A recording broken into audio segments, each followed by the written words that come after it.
아버지 하나님 사랑합니다. 이 아침도 아버지의 사랑과 함께 시작하게 하시고 하나님께서 함께 하실 모든 순간들에 대하여 기대하며 시작하게 해주셔서 정말 감사합니다.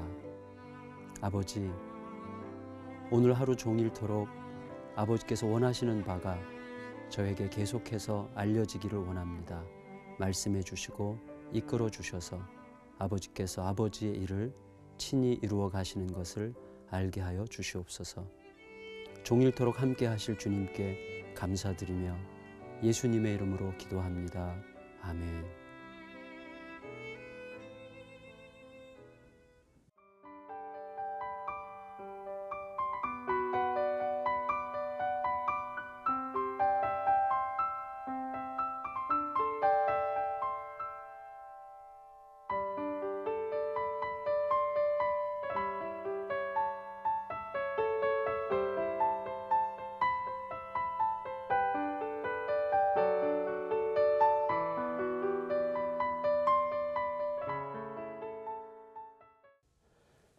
안녕하세요. 기도로 여는 하루의 정갑신입니다.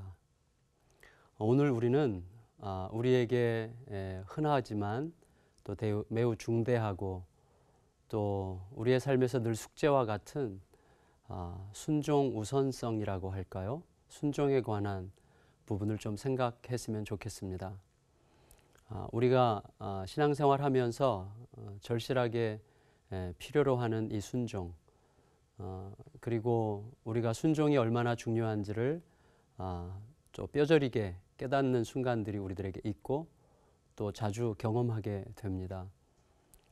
그런데 문제는 뭐냐 하면 사실 순종이라고 하는 것이 우리가 말씀을 묵상한다든지 설교를 듣는다든지 하는 순간의 문제가 아니라 우리의 삶에 직접적으로 다가오는 매우 중대한 선택 앞에서 또 특별히 삶의 큰 고통 앞에서 우리에게 요구되는 사항이라고 하는 사실 때문입니다.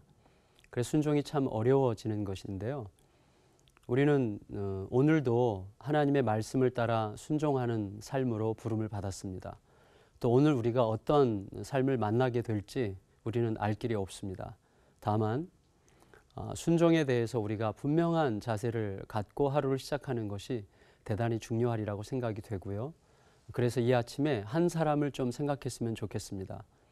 그 사람은 히스기야, 우리가 잘 아는 왕입니다. 유다 왕이죠.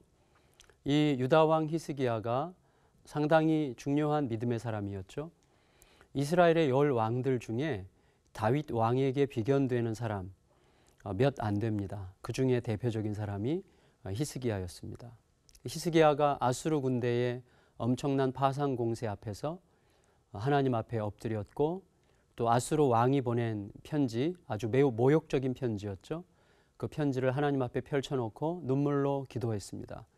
그리고 엄청난 믿음의 승리로 하루아침에 아수르 군대가 파멸하는 그런 역사적 사건 한가운데 서게 됐습니다. 그런데 중요한 것은 바로 그 다음 있었던 일이죠. 히스기야에게 그 엄청난 믿음의 경험, 믿음의 승리의 경험 이후에 히스기야가 갑자기 병에 걸렸는데 그 병이 성경에 따르면 죽을 병이었습니다. 죽을 병에 걸렸다는 것을 본인도 직감했을 거라고 생각합니다. 근데 중요한 건 뭐냐면 하나님께서 이사야 선지자를 통해서 히스기야에게 죽을 병이다 이렇게 말하셨다는 사실이죠. 사실 이 타이밍이 좀 우리에게는 와닿지 않습니다. 왜냐하면 아수르를 물리친 엄청난 믿음의 승리 이후라면 히스기야가 죽을 병에 걸렸을 때 하나님은 선지자를 보내서 이렇게 말씀하시는 것이 자연스러웠을 것입니다. 히스기야야, 두려워하지 말아라. 나는 너의 믿음을 보았고 너의 믿음을 따라서 내가 지금까지 함께 해왔다. 너가 지금 비록 병에 걸렸지만 너는 반드시 일어날 것이고 이 어려움을 뚫고서 이 백성들을 내가 원하는 모습으로 계속 빚어가기 바란다. 예를 들면 이런 식의 말씀을 하시기에 합당한 어떤 타이밍이 아니었을까 그런 생각을 하게 됩니다.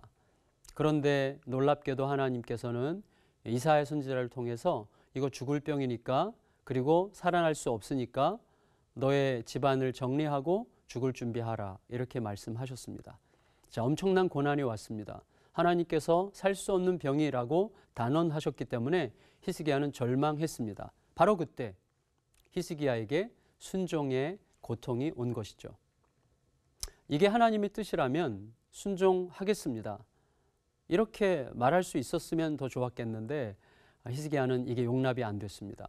왜냐하면 고대 사회에서 왕이, 특별히 하나님의 사람들이 일찍 죽는다고 하는 것은 사실 저주 아니었습니까? 그러니까 내가 지금까지 살아왔던 삶에 비추어 볼 때 나는 이러한 저주스러운 결과를 받을 만큼의 삶을 살지 않았는데 라고 하는 어떤 의심이 들면서 히스기야 마음속에 자신이 설득되지 않는 고통이 온 것입니다. 해석이 안 된 거죠. 내가 지금까지 살아왔던 삶은 이런 대가를 또 이런 결과를 기대할 만한 삶이 아니었고 나는 정말 믿음으로 열심히 순종하며 살아왔는데 이게 도대체 어떻게 된 일인가 하는 마음에서 굉장히 좌절했습니다. 그래서 히스기야가 하나님 앞에 엎드려서 통곡했습니다. 엎드리기보다는 마음이 상했는지 벽을 보고 뒤돌아 앉아서 통곡을 했습니다. 그리고 통곡하면서 히스기야가 한 말이 뭔지 혹시 아십니까? 히스기야가 이렇게 이야기했습니다. 하나님, 지금까지 내가 어떻게 살아왔는지를 아신다면, 내가 어떤 성실과 정직으로 살아왔는지를 주님께서 아신다면 적어도 나에게 이런 일이 있으면 안 되지 않습니까? 이런 식으로 하나님 앞에 호소했습니다.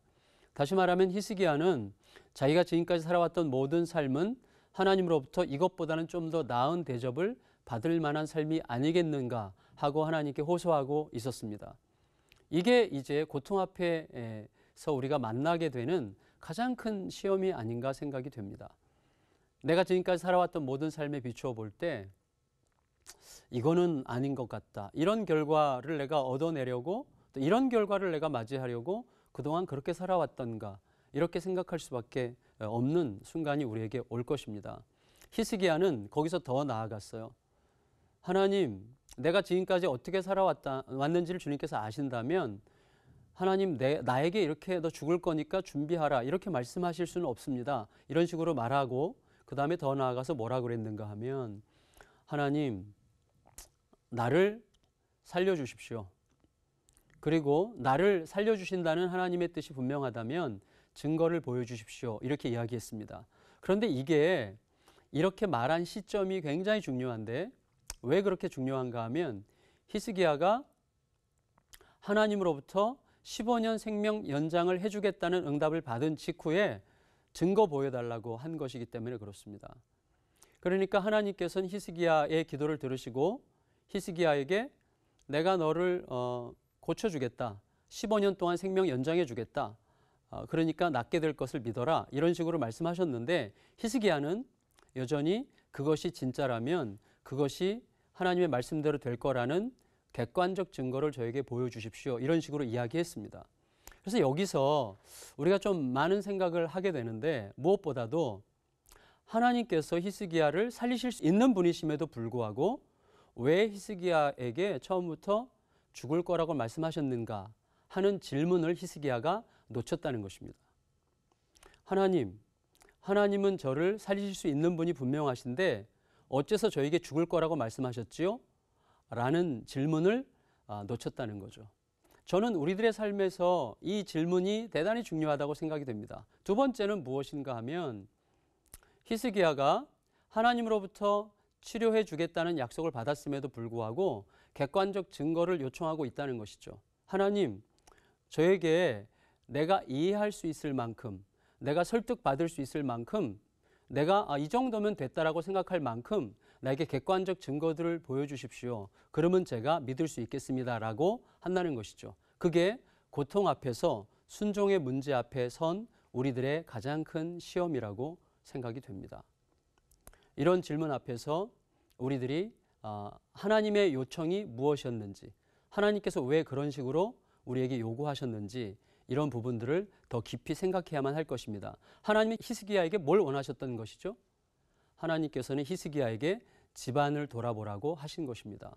너에게 진짜 후계자가 준비되어 있는가를 물으라고 하신 것입니다. 동시에 너가 지금 마음의 중심축이 나로부터 상당히 흩어져서 너 자신에게로 간 것을 알아라. 이렇게 말씀하신 것입니다. 히스기야야, 너가 어떻게 하느냐의 여부와 관계없이 내가 너를 지금까지 승리의 길로 이끌었음을 잊지 않기를 바란다. 이걸 요청하신 것입니다. 그러나 히스기야는 고통 앞에서 너무나 당황하고 너무나 고통을 깊이 느낀 나머지 마음의 중심축이 하나님으로부터 자기 자신에게로 옮겨지게 된 것이죠. 저는 오늘 요한복음 7장 17절 말씀에 가장 중요한 부분을 여러분과 함께 나누기를 원했습니다. 그게 무엇인가 하면 말씀에 이렇게 기록되어 있죠. 누구든지 아버지의 뜻을 행하려 하면 알게 될 것이라고 말씀하셨습니다. 저는 이것이 우리들에게 대단히 중요한 복음적 선택이라고 생각합니다. 무슨 말인가 하면 오늘도 우리들은 내게 충분히 설득될 만한, 내게 충분히 이해될 만한, 내가 충분히 받아들일 만한 어떤 객관적 조건이 있을 때 비로소 누리는 평안 속에 살아가고자 하고 있습니다. 그러나 주님은 이 말씀을 통해서 우리들에게 도전하고 계십니다.